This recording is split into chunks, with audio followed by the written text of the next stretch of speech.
आपने देखा कि महाराज अपनी पसंद की लड़की जया से शादी करते हैं। उससे मिलने वाले धोखे की वजह से अब महाराज हर रोज एक लड़की से शादी करते हैं और उसे फांसी पर चढ़ा देते हैं। राज्य की लड़कियों का ये दुख महामंत्री की बेटी वैशाली सह नहीं पाती, इसलिए वो एक उपाय निकालती है और वो खुद महाराज से शादी कर लेती है। वैशाली को हर रोज रात में अपनी छोटी बहन को कहानी सुनाने की आदत थी। उस रात भी वो ऐसा ही करती है, लेकिन तभी वो सो जाती है और वो कहानी बीच में रोक देती है। महाराज को भी उसकी कहानी में दिलचस्पी थी, इस वजह से महाराज उसकी फांसी को टाल देते हैं। हाँ तो वैशाली, आज तुम्हारी गुड़िया को सुनाने वाली कहानी खत्म हो जाएगी क्या? उस व्यापारी के बारे में जानने के लिए बहुत उत्सुक हूँ मैं। अब मैं ये कैसे बता सकती हूँ महाराज, मैं तो हर रोज रात को गुड़िया को कहानी सुनाया करती हूँ। मेरी कहानी का अंत भी गुड़िया के सोने पर ही निर्भर करता है महाराज, इसलिए मैं कुछ कह नहीं सकती। तो फिर कहानी सुनाना शुरू करो। हाँ दीदी, कहानी बहुत अच्छी थी, लेकिन मुझे थोड़ी नींद आ गई। इसके आगे क्या हुआ दीदी, बताओ ना। जरूर बताऊंगी। इसके बाद वो व्यापारी अपने परिवार के लिए सारा इंतजाम करके वापस से उस राक्षस के पास चला जाता है। हाँ, आखिर मैं वहाँ पहुँच ही गया हूँ जहाँ पर राक्षस रहता है वहाँ पर। मगर यहाँ तो राक्षस मुझे कहीं दिखाई नहीं दे रहा है। लगता है राक्षस मेरे दिए हुए वचन को भूल गया है। जो भी हो, मुझे राक्षस के लिए यहाँ पर बैठकर इंतजार करना ही पड़ेगा। हाँ, कितना स्वादिष्ट है ये।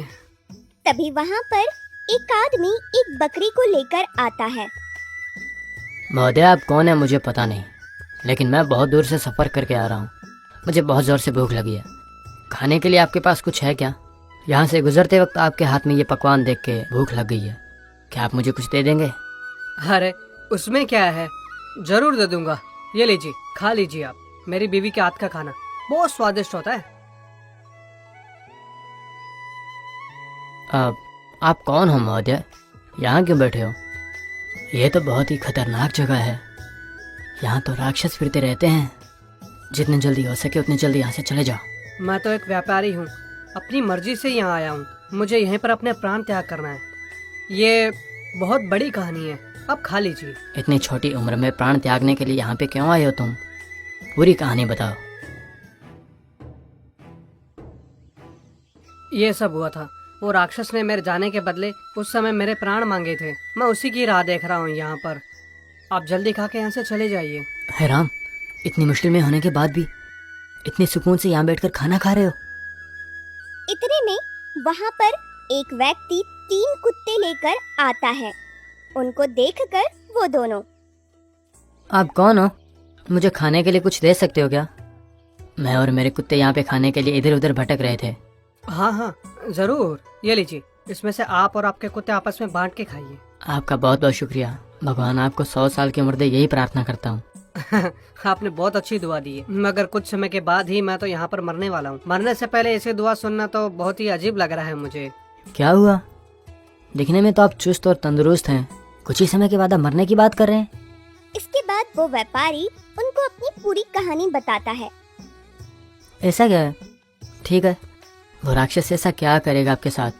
मैं भी यहाँ पे रह के देखना चाहता हूँ। यहाँ कोई नाट्य प्रदर्शन हो रहा है क्या जो आप देखने के लिए यहाँ खड़े रहेंगे? आप चले जाइए, नहीं तो आपकी जान को खतरा हो सकता है। वो लोग बात कर ही रहे थे कि तभी वहाँ पर राक्षस आ जाता है। तुम तो वचन निभाने वाले बहुत ही अच्छे इंसान हो। अब देखना तुझे मैं क्या करता हूँ। तुम्हारे बदन के टुकड़े टुकड़े करके तुम्हारे सिर को धड़ से अलग करके इस पेड़ पर लटकाऊंगा। आप जो भी करें मुझे परवाह नहीं है। अब तो मेरा पूरा परिवार मेरे बगैर ही आराम से जी सकता है। वो देखिए महाराज, आपको देने वाले वचन के लिए ये व्यापारी इतनी दूर से आया है। ऐसे नेक इंसान को जान से मारने के लिए आपका मन कैसे हुआ? मूर्ख, उसकी गलती कोई छोटी गलती नहीं है। मेरे इकलौते बेटे को इसने जान से मार दिया था। मैंने उसको लाड प्यार से पाला था, इसलिए मैं इसको छोड़ने वाला नहीं हूँ आज। हाँ, जरूर आप उस व्यापारी को मार देना। मगर पहले मैं आपको एक अजीब कहानी सुनाऊंगा। अगर वो कहानी आपको पसंद आएगी तो आप इस व्यापारी को छोड़ दोगे, मारोगे नहीं। इस बात का आप मुझे वचन दो। अजीब सी कहानी? मुझे तो ऐसी अजीब सी कहानियाँ सुनने में बहुत अच्छा लगता है। जल्दी जल्दी बोलो। नहीं तो इसकी आधी जान कैसे निकालूंगा मैं। इसमें क्या है, इसको आप पूरी तरह से मत मारना, ठीक है? खाली हाथ और पाँव तोड़ देना, तब तो ये जीते जी मुर्दा बन जाएगा ना। तो फिर कहानी को जल्दी से शुरू करना। एक गांव में दो मियाँ बीवी रहते थे। वे दोनों बहुत अमीर थे, लेकिन उनकी कोई संतान नहीं थी। भगवान से मिन्नतें करने पर भी उन्हें कोई संतान नहीं हुई। कितनी मिन्नतें करने पर भी हमें कोई संतान नहीं हो रही, करें तो क्या करें? सच कहूँ तो अब तो मैं संतान पाने की उम्मीद ही खो चुका हूँ। अब क्या करें, हमारी किस्मत ही खराब है। हम दोनों को बच्चों से कितना प्यार है, लेकिन भगवान ने हमें एक औलाद तक नहीं दिया है। तो फिर हम किसी दूसरे बच्चे को गोद लेके अपनाएंगे क्या? हाँ जी, आप बिल्कुल सही कह रहे हैं। हम किसी बच्चे को गोद ले लेते हैं। मेरे भाई के 2 बच्चे हैं, अगर हम उनमें से एक को गोद ले लें तो कैसा रहेगा, आप बताइए जरा। वो लोग तो हमसे बहुत अमीर लोग हैं ना। तुम्हें लगता है हमें बच्चे को गोद लेने के लिए वो लोग राजी होंगे? अगर राजी हुए भी तो अब तक उन बच्चों की उम्र तो 12 साल से ज्यादा हो गई होगी। फिर वो बच्चे हमारे पास आके कैसे रहेंगे? क्यों नहीं रहेंगे, अगर हम उन्हें बहुत ही प्यार और लाड से रखेंगे तो वो जरूर रहेंगे। ठीक है, एक बार अपने भैया से पूछ लो। अगर उन लोगों को कोई एतराज नहीं है तो हम गोद ले लेंगे। इसके बाद विषम की बीवी अपने भाई के पास जाकर उसके बच्चे को गोद लेने के लिए कहती है, लेकिन वो सीधा मना कर देते हैं। मैंने तो पहले ही बोला था कि वो लोग अपने बच्चे को गोद देने के लिए राजी नहीं होंगे। अगर हम लोग किसी गरीब के बच्चे को गोद लेंगे ना तो उसका भविष्य भी सुनहरा होगा। मालकिन, सारा काम कर दिया है, अब मैं जा रही हूँ। इतनी भी क्या जल्दी है, बस घर कब जाना है यही सोचती रहती है। काम पर तो ध्यान ही नहीं रहता है तेरा। ठीक है, चल जा। मालकिन, वो मुझे कुछ मोहर चाहिए थी, आप बाद में मेरी तनख्वाह से काट लीजिएगा। ये क्या, तुम ऐसे क्यों कह रही हो? मुझे किसी को भी पैसे उधार देना अच्छा नहीं लगता है, तुम जानती हो ना अच्छे से ये बात। अगर तुम्हें तनख्वाह चाहिए तो 1 तारीख तक का इंतजार करना होगा। नहीं मालकिन, वो मेरे पति की तबीयत ठीक नहीं है, इसलिए। तो तेरे पति की तबीयत ठीक नहीं है तो मैं क्या करूं? अरे रुक जाओ, ये लो, ये मोहर लेके जाओ, इसे फिर से वापस देने की जरूरत नहीं है। इसके बाद वो नौकरानी वो मोहर लेकर चली जाती है। मेरे मना करने के बाद भी आपने उसे पैसे क्यों दे दिए? मुझे नीचा दिखाने के लिए ना?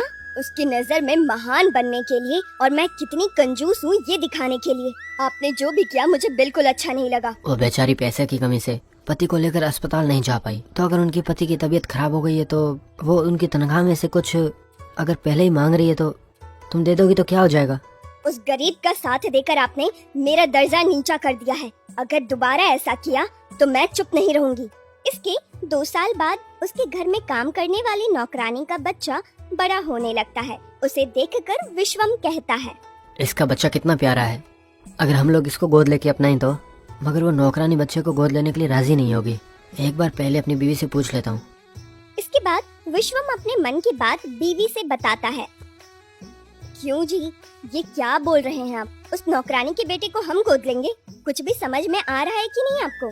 किसे कहाँ रखना है ये भी नहीं पता है। उस गरीब के बच्चे को गोद लेकर उसे सिर पे चढ़ाना है क्या? देखो जरा उसको, वो कितना प्यारा बच्चा है, मुझे तो बहुत पसंद आया है। अगर हम पूछेंगे तो वो ना नहीं बोलेगी। मैं तो उससे बिल्कुल नहीं पूछने वाली हूँ, आप ही जाकर पूछ लीजिए ना। ठीक है, मैं ही पूछ लूंगा। उस बच्चे को हम लोग सुनहरा भविष्य दे सकेंगे ना। इसके बाद विश्वम उस नौकरानी के बच्चे को गोद लेने के लिए उससे पूछता है। इसके बदले वो नौकरानी को कुछ पैसे देता है। देखो, ये बच्चा सच में कितना प्यारा है ना, कितना लाडला है। अब यही हमारा वारिस है, इसको मैं खूब पढ़ाऊंगा और लिखाऊंगा, सुनहरा भविष्य बनाऊंगा। हमारी अपनी कोई औलाद नहीं है ना, इसलिए किसी भी बच्चे को देखकर प्यार आने लगता है, बस इतना ही। इसके बाद विश्वम उस बच्चे का नाम आनंद रखता है और उसे बड़े ही प्यार से पालने लगता है। कुछ दिनों बाद विश्वम व्यापार के काम से 15 दिनों के लिए बाहर जाने वाला होता है। तब वो अपनी बीवी से कहता है, देखो, मैं व्यापार के लिए शहर जा रहा हूँ, वापस आने में मुझे कम से कम 15 दिन लग जाएंगे। ठीक है, जाइए। वापस आते समय मैंने जो साड़ी बताई थी वो लाना मत भूलना, याद से ले आना। मैं क्यों भूल जाऊंगा भाग्यवान, तुझे वही नई साड़ी और आनंद के लिए नए कपड़े ला कर दूंगा। इसके बाद विश्वम व्यापार के लिए शहर चला जाता है। ये देखो, मेरे साथ साथ इसे भी नए कपड़े चाहिए क्या? इस नौकरानी के बेटे को लाकर मेरे सिर पर बैठा दिया है। ठीक है, जाओ उधर खेलो। सुनो, मैं कुछ काम से बाहर जा रही हूँ, इसे देखते रहना। हाँ ठीक है मालकिन, आप जब तक आएंगे तब तक मैं इसे संभालूंगी, फिक्र मत कीजिए आप। हाँ क्यों नहीं संभालोगी, तुम्हारा ही तो बेटा है। मेरे सिर पर रख कर नाच रहे हो ना तुम लोग। इसके बाद विश्रम की बीवी घर से कुछ दूर जाने के बाद एक गुफा में चली जाती है। वहाँ पर एक मांत्रिक बैठकर कुछ पूजा पाठ कर रहा होता है। गुरुजी को मेरा प्रणाम। मेरा पति व्यापार के लिए कुछ दिनों के लिए बाहर गया है, उसके वापस आने तक मैं तंत्र विद्या सीखना चाहती हूँ गुरुदेव। तुम्हारे पति को बताए बिना तुम यहाँ आकर तांत्रिक विद्या सीख रही हो, ऐसा क्यों कर रही हो? मेरा तंत्र विद्या सीखना मेरे पति को बिल्कुल भी पसंद नहीं है, लेकिन मुझे तंत्र विद्या से बड़ा लगाव है गुरुदेव, इसलिए मैं उनके बाहर जाने के बाद आई हूँ आपके पास सीखने के लिए। ठीक है, मैं तुझे जो विद्या सिखाने जा रहा हूँ उसके जरिए किसी को भी जानवर बना सकोगी, नहीं तो किसी भी जानवर को तुम मनुष्य भी बना सकोगी। ये विद्या सिखा रहा हूँ मैं तुम्हें, इससे तुम्हारी तंत्र विद्या संपूर्ण होगी।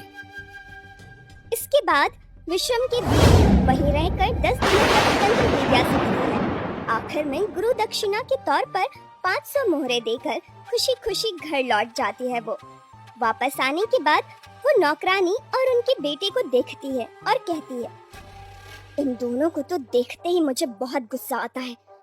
आज ही मैं इनसे छुटकारा पा जाऊंगी।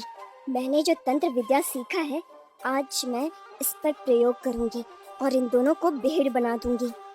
मालकिन अब मैं घर जाऊं क्या? मेरा सारा काम मैंने खत्म कर दिया। ऐसा है क्या? ठीक है, एक मिनट रुकना जरा। इसके बाद वो एक छड़ी को उसके ऊपर घुमाती है और कुछ मंत्र पढ़ती है। उसके मंत्र से वो दोनों भीड़ में बदल जाते हैं। इसके बाद अब मैं इन दोनों को लेकर कसाई के पास जाऊंगी और इन दोनों को वहाँ पर बेच दूंगी। इसके बाद वो उन्हें लेकर कसाई के पास चली जाती है। देखो भैया, इन दोनों के बदले मुझे कितने पैसे मिलेंगे? ये तो बहुत छोटी बकरियां हैं, इनके लिए ज्यादा दाम नहीं मिलेगा, सिर्फ 5 मोहर दूंगा इनके। ठीक है, आप इन दोनों को रख लो और मुझे पैसे दे दो।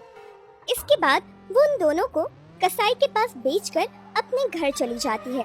एक हफ्ते के बाद जब विश्वम घर आता है, अरे आप आ गए क्या? बहुत थक गए होंगे सफर करके। आप एक काम करिए, नहा लीजिए, मैं खाना लगा देती हूँ। वो तो ठीक है, देखो मैं हमारे बेटे के लिए कपड़े लेकर आया हूँ। कहाँ है वो? एक बार बुलाना उसे, वो कपड़े पहनेगा तो बिल्कुल राजकुमार लगेगा। कौन से बेटे की बात कर रहे हैं आप? जैसे ही शहर गए ना, उसी समय उसकी माँ उसे उठाकर अपने साथ लेकर चली गई। मैंने उसे बहुत खोजा लेकिन वो कहीं नहीं मिले।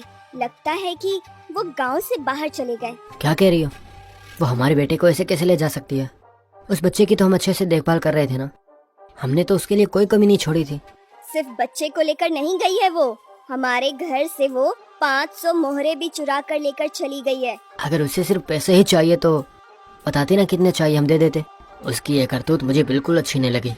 मैं तो उसे बहुत लाड प्यार से रख रहा था, अब उसकी कमी कैसे पूरी होगी? आप फिक्र मत कीजिए जी, ऐसे लोगों से तो हमारा दूर रहना ही ज्यादा बेहतर है। बस कुछ ही दिनों की बात है, उसके बाद सब कुछ ठीक हो जाएगा। इसके बाद अपने सगे बेटे जैसे देखने वाले उस बच्चे के दूर होने की वजह से विश्वम को बहुत दुख पहुंचता है। कुछ दिनों के बाद वो कारोबार छोड़कर उन दोनों को खोजने निकल जाता है, लेकिन उनका कुछ भी पता नहीं चलता। ऐसे में चलो चलो। हाँ, ये क्या? ये दोनों बकरियां अपने झुंड से अलग होके इस तरफ क्यों जा रही है? इसके बाद वो दोनों भेड़ विश्वम के पाँव के पास आकर बैठ जाते हैं। उनमें से छोटे भेड़ की आंखों से पानी बहता है। ये क्या? ये बकरी का बच्चा रो क्यों रहा है? जल्दी घोंप बेचने वाला इनको जान से मार देगा, मुझे तो ऐसा ही लग रहा है। अरे ओ बाबू, देखो ये दोनों बकरियां झुंड से अलग हो गई। हाँ मालिक, बहुत दिनों से देख रहा हूँ इनको। ये दोनों बकरियां यहाँ आने के बाद आपके घर की तरफ जाने लगती है। मेरे घर की तरफ? मैंने तो इन्हें पहले कभी नहीं देखा था, तो फिर ये दोनों मेरे घर की तरफ क्यों आ रही है? क्या बोल रहे हो सेठ? इन बकरियों को तो आपकी बीवी ने मुझे 5 मोहरों में बेचा था, इसलिए आपके पहचान की बकरियां करके आपके पास बार बार आ रही है। हमारे घर में तो बकरियां ही नहीं है, तो फिर इन दोनों बकरियों को मेरी बीवी ने इनको कैसे बेचा? तुमने ठीक से देखा क्या? इन बकरियों को बेचने वाली मेरी बीवी थी, तुम्हें कोई गलत फहमी नहीं हुई? अरे आपकी बीवी को नहीं पहचानूंगा क्या मैं? उन्हीं ने तो मुझे 2 बकरियां बेची थी। मेरी बीवी इनको बकरियां क्यों बेचेगी? इसमें कुछ तो राज है। ठीक है, मैं इन बकरियों को वापस खरीदूंगा। तुम इन्हें वापस बेचोगे क्या? क्यों नहीं बेचूंगा सेठ, मगर इन दोनों को देने के लिए मुझे आपको 8 मोहर देनी होगी। आपको मंजूर है क्या? ये लो, ये रखो 8 मोहरें। इन दोनों को मुझे देके जाना। ये दोनों बकरियां बीवी को कैसे मिली? मुझे तो कुछ शक हो रहा है। एक बार मैं तांत्रिक दादी के पास जाके पता करता हूँ। इसके बाद विश्वम उस मांत्रिक के पास जाता है और उसे जाकर सब कुछ बताता है।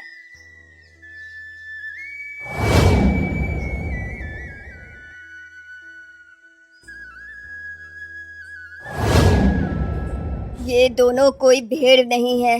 ये जो छोटी भेड़ है ये आपका बेटा है और ये बड़ी वाली ये इसकी माँ है। आपकी बीवी ने इन दोनों की ऐसी हालत कर दी। क्या कह रहे हो? वो इन दोनों को आखिर बकरियां कैसे बना सकती है? आपको गलत फहमी हुई है।